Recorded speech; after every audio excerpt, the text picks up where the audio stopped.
everybody, welcome to the Braid and Tinker podcast. My name is Melanie and I am a knitter from the Netherlands and I live in the lovely city of Haarlem. This is a video cast in which I mainly talk about knitting, and I'm not feeling my best, I would say. So if I seem a little bit low on energy, it's because I'm low on energy and my battery is a little bit depleted. But I've been doing a lot of sitting on the couch and knitting today, and I thought I will just record a podcast and then at least I'll feel like I've accomplished something. I'm recording this on my new phone. I got a new iPhone because the other one I had was 3 years old and I was looking for a new phone, and I just thought, why not? And I just realised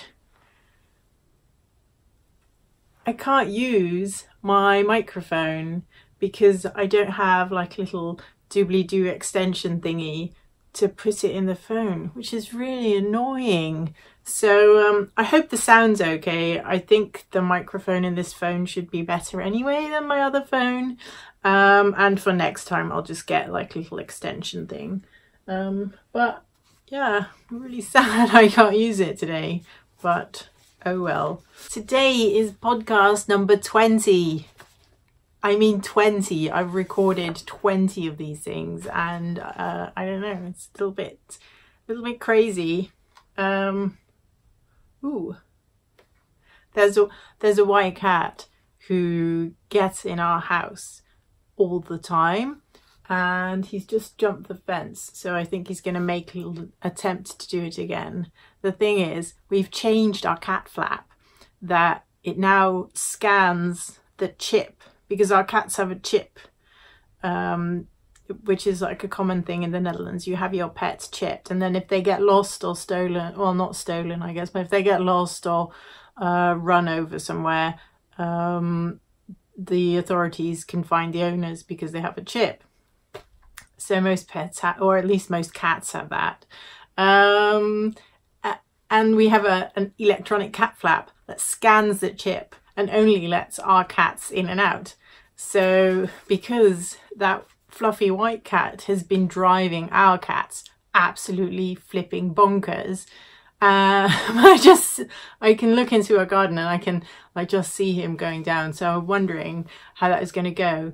I'm really excited that this stupid cat cannot no longer come into our house. We've noticed that there's a lot of food being left at the end of the day, because obviously our cats were never eating that food in the first place. It was the stupid fluffy white cat. But now he can't get into the house, so there's more food left for our own cats, which is good. And I think it'll be good for our cats' mental health that they are no longer bothered by one of the neighbourhood cats. Anyway, total tangent, episode 20. I'm so excited. I don't really know where to look on this camera, but I think it's somewhere here. So if it looks like I'm like really giving you weird side eye, it's because I have a new phone. I haven't really figured it out yet, but I thought I'll just record this and then it'll be fine, I hope. Episode 20, and also way more interesting, or like special and pretty amazing, is that I've hit 600 subscribers to this channel on YouTube. 600 people have expressed interest in watching my videos, which is fantastic and pretty amazing, and I'm really grateful. Therefore I'm doing a little giveaway, but I'll talk about that more at the somewhere end of the video. So I think I'll start with what I am wearing, because I am finally wearing my Winterfjell sweater, which is a yoke sweater, and the pattern is by Ellie from Skandia Knits, and I love this thing. I'll stand up. It's not really It's yeah, it's like a grey thing, and I've made the back a bit longer. I knit this out of Rauma Fino yarn, and then the orange is Tuku. The orange is, so it's not really, it's burnt orange. That's Tuku wool, and then the pink and the grey are Rauma Fino yarn. I think Norwegian people say Rauma, but I just find that a weird word, so I say Rauma because that's how you would pronounce it in Dutch. So yes, I've made long sleeves so that it is extra warm. It is a very, very warm sweater.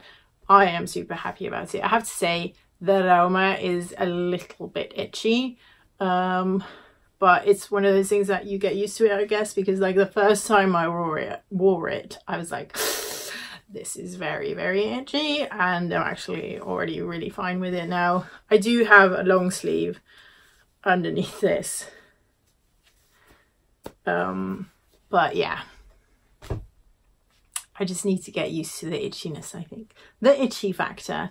But I think with the itchy factor comes warmth and all the good stuff that sheep wool gives you. So this is like, because last winter I was very cold most of the time, and I was at my most cold when we went to the Edinburgh Yarn Festival last year in March, because it was a very, very unseasonably cold time in Europe, and then we were at the end of it, and it was just freezing in Edinburgh.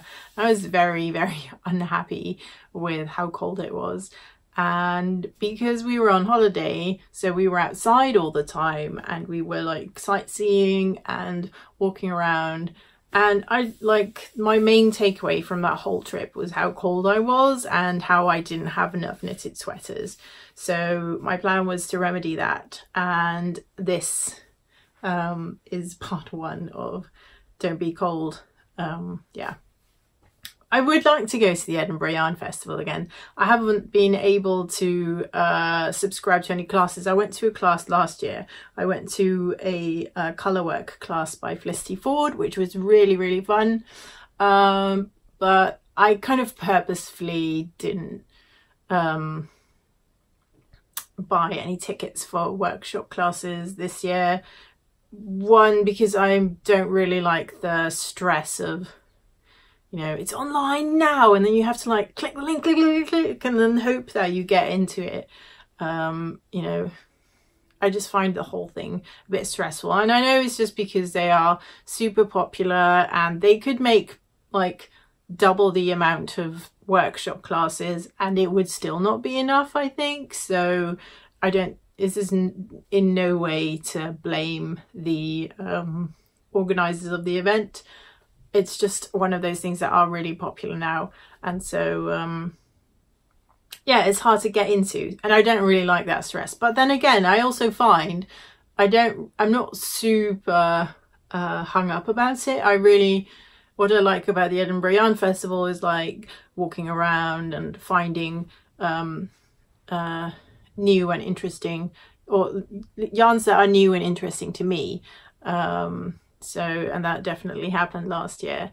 So yeah, we're looking into going and see if we can find some like affordable plane tickets, and maybe somewhere to stay, although I do have relatives in Edinburgh, but I don't want to, you know, be that weird knitting family member who only comes over when there's like a yarn festival. And then yeah, so in part 2 of the Melanie Needs to Stay Warm This Winter plan, I have been, well, I cast on the Arbor Real, or I have no idea how else to pronounce that, sweater by Jennifer Steingass.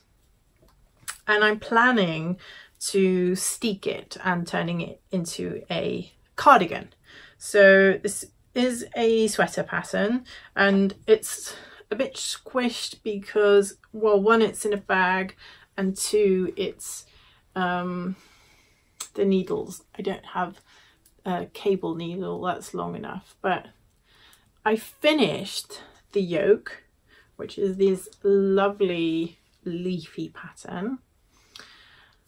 I'm knitting this out of Let Lopi.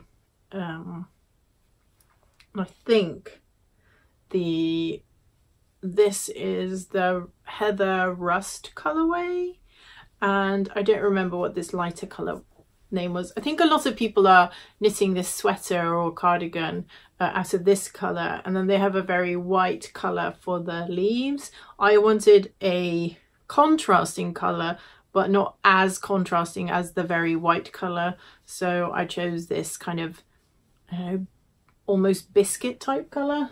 Do I have it? I don't have the band because I always lose those, but it's this color. And this is the Heather Rust color.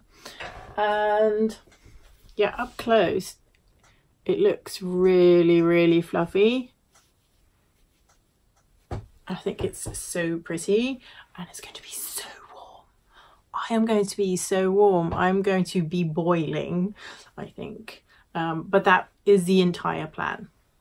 So I've put in extra stitches at the front, and I think that if I steek this, which is a method to sort of cut up a sweater and make it into a cardigan, that the leaf pattern, because I modified it slightly so that it would be symmetrical on both sides, because obviously for a sweater pattern, the pattern is written so that in the very center you just get a leaf, but that would mean that if you cut it, that one part would look like this and the other part would look like this, which would not be symmetrical on a cardigan. So I've changed it to be symmetrical.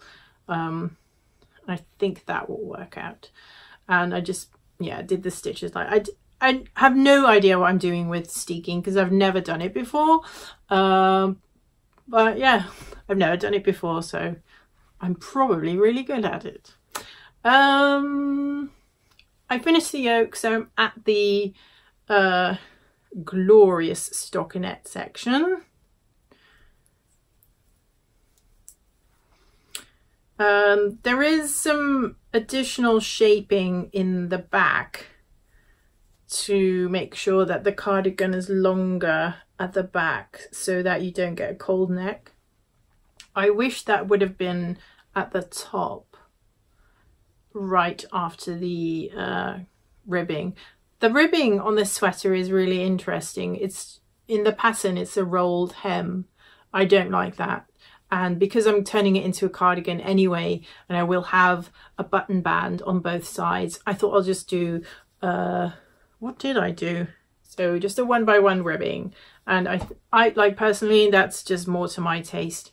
I don't really like the rolled hem if the colour work is so high up, because you really run the risk of it rolling back on itself, and then you're just looking at the colour work section on the the float section of the colour work. I don't really like that.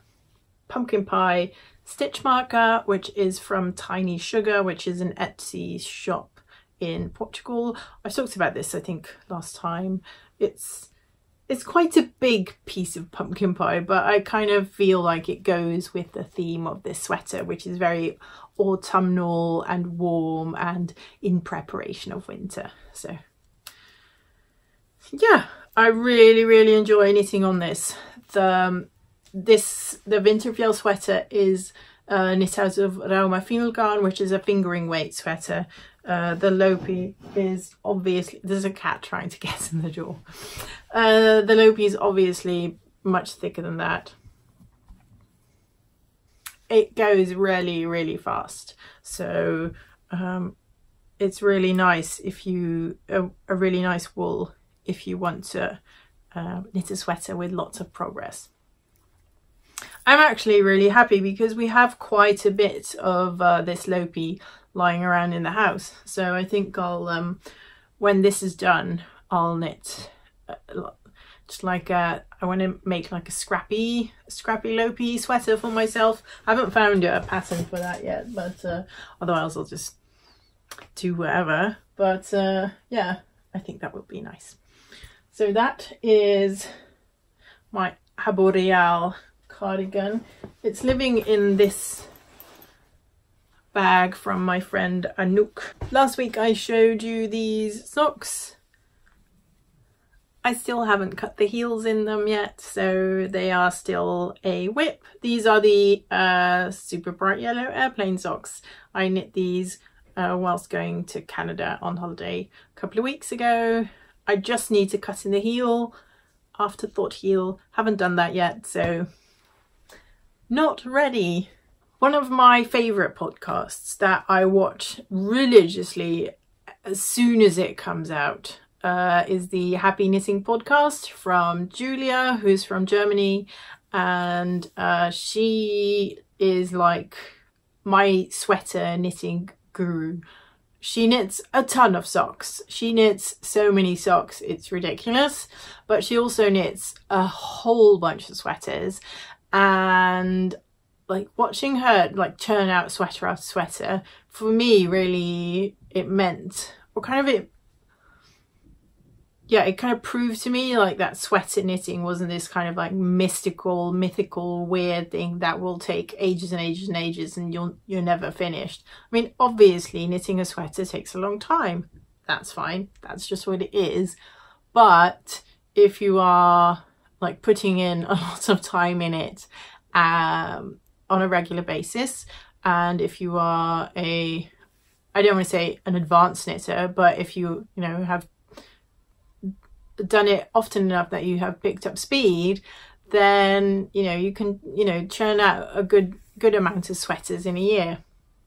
And I started this year with the May sweater patterned by Andrea Mowry. And does my face look weird? Ignore my face. And then after that I knit the Mount Pleasant Tea, and after that the Tenure by Caitlin Hunter. And then after that I started on this sweater.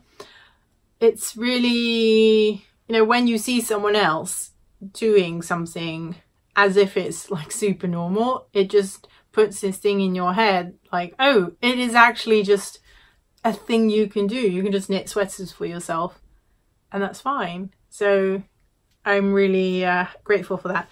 I've been chatting to Julia a little bit, and then on, I think it was Friday, she messaged me like, oh, I'm in the process of doing test knitting for a sock pattern that I'm planning to bring out. Would you like to be a tester? So obviously I immediately said yes, because I love everything she does.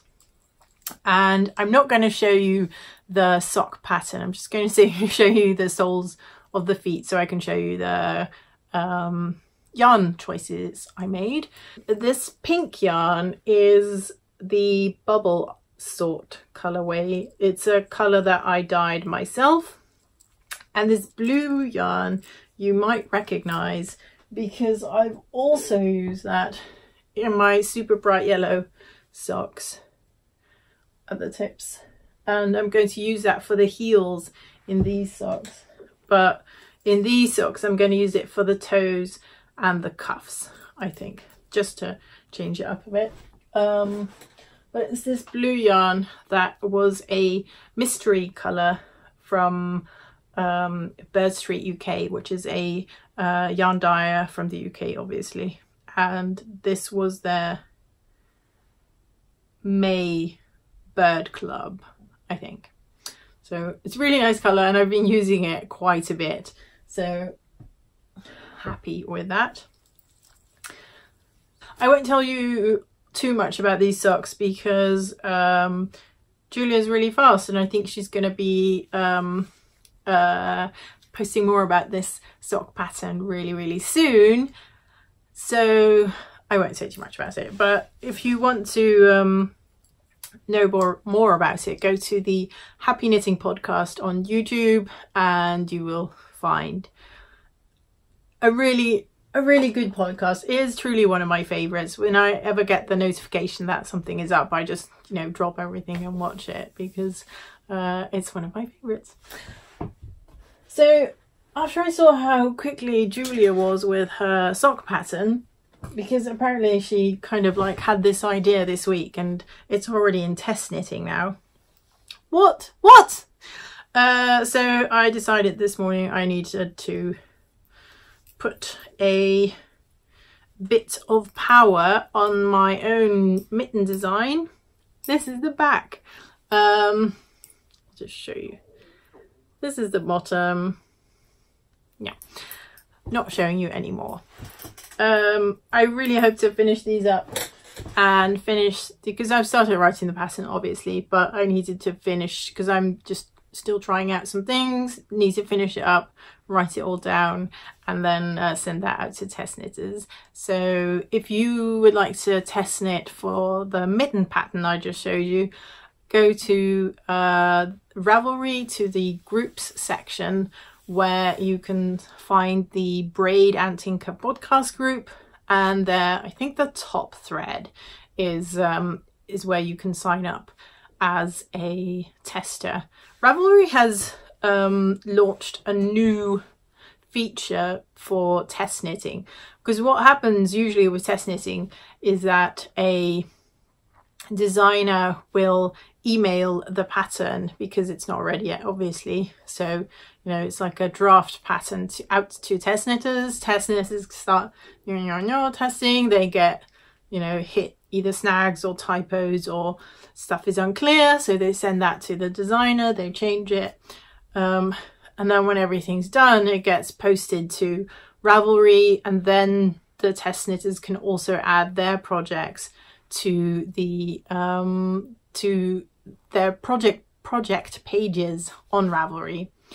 What you can do now, apparently, and I just found this out super randomly through a tweet. There's a Twitter account, a Twitter account called Ravelry Pro, and it has like all these tips and stuff for pro users of Ravelry.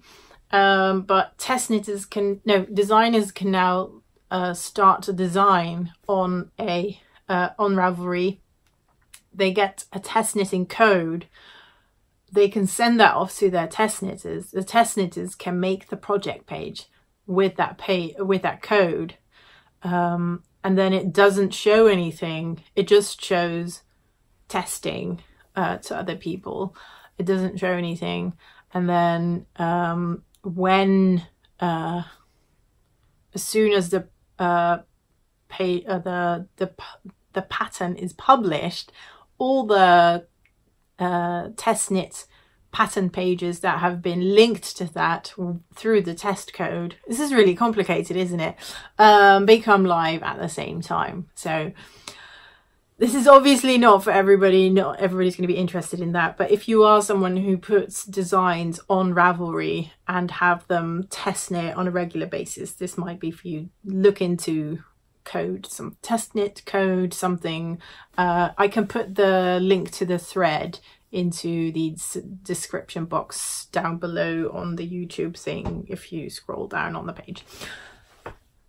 I recently hit 600 subscribers here on YouTube, which is so exciting, and I am absolutely super grateful to each and every one of you, and that's why we're doing a giveaway, which is really exciting. So the giveaway is for these two skeins of yarn,